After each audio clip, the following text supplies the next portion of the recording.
শরৎ বিদায়ের সাথে সাথে আকাশ প্রকৃতি জানান দেয় হেমন্তের আগমনী বার্তা।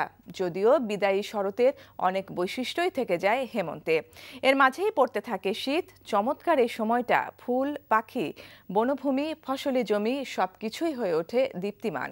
পঞ্চগড়ে সাজ্জাদুর রহমান সাজ্জাদ এবং মানিকগঞ্জের আহমেদ সাব্বির সোহেলকে সাথে নিয়ে আরও জানাচ্ছেন তামান্না জেনিফার।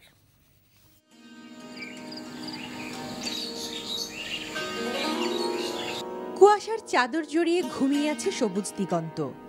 সহসাই ভোরের সোনালী সূর্য কুয়াশার মায়াজাল ছিন্ন করে দিগন্তে ছড়িয়ে দেয় নরম আলো। আড়মোড়া ভেঙে কর্মচাঞ্চল্য জাগে প্রকৃতিতে।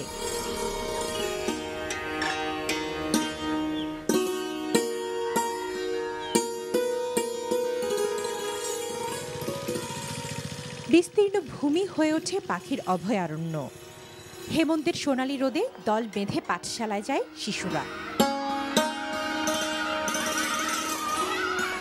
শীতের সময় না হলে আমাদের এখানে শীত পড়া শুরু হয়ে গেছে, ঠান্ডা লাগে, কেদা কম্বল বাইর করা শুরু হয়ে গেছে আর কি। শীত হয় খুব অল্প সময়, দেরি করে শীত পড়ে, এবারে খুব তাড়াতাড়ি শীত পড়ে গেছে।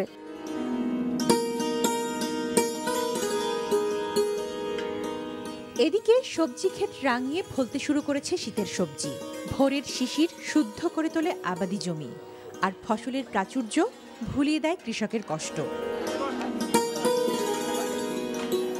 যাতে ফসলটা কিছু আগাম ফসল পাই, ভালো দাম পাই, এই জন্য শীতের শুরুতেই শুরু করছি এবং আগরটা মোটামুটি এই বছর ভালো ফলন হয়েছে। গতবার লস খাইছি, এবার আগাম বুনছি যাতে এই শুরুতেই দাম থাকতে আমার কবি বেচা শেষ হয়ে যায়।